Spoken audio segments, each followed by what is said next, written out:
New day, new animation. Weapons are a double-edged sword, quite literally.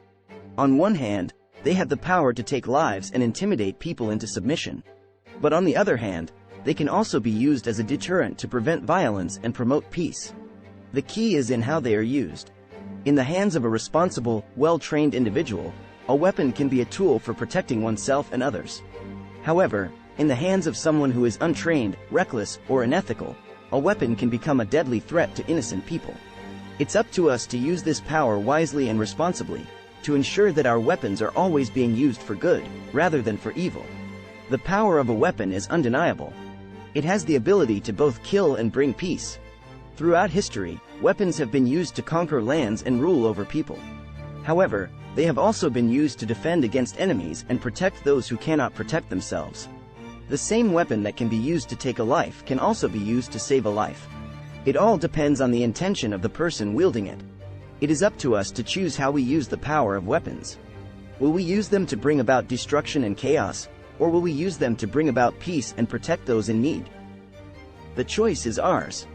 Weapons have a unique power that can be used for both harm and good. On one hand, they have the ability to kill and cause destruction, which can be used to strengthen a ruler's hand over a population or to inflict pain and suffering on innocent people. However, weapons can also be used for peace, protection, and defense. In cases of self-defense or national security, weapons can help prevent harm and preserve individual or collective liberties. The power of a weapon depends on the intention of the user. It can either be a tool of oppression and violence or a means of protection and security. As a result, it is crucial to consider the ethical implications of using weapons and to act responsibly and justly when deciding to use them. Weapons have a significant power that can be both destructive and constructive, depending on the user's intentions. On one hand, weapons can be used to kill and cause harm, leading to devastation and destruction. However, weapons can also be used for peaceful purposes, such as for self-defense or national defense. The power of weapons lies in the hands of those who wield them, and it is up to us to ensure that weapons are used for the greater good. When used responsibly, weapons can provide protection and promote peace. But when used recklessly, they can lead to destruction and loss of life. It is crucial to understand the power of weapons and use them with caution to ensure that they are used in the pursuit of justice and peace. The power of weapons is both a blessing and a curse.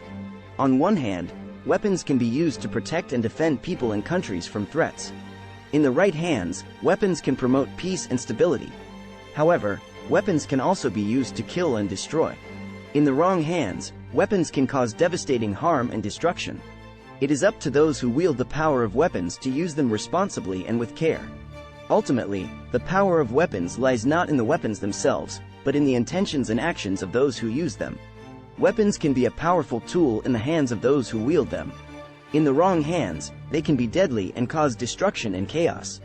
However, in the right hands, they can be used for good and bring about peace and security. It's up to us as a society to ensure that weapons are only used for their intended purpose and not to harm innocent people. With proper training and regulation, we can ensure that weapons are used responsibly and that they are only used to protect and defend, not to harm or control. The power of a weapon lies not in the weapon itself, but in the intentions and actions of those who use it.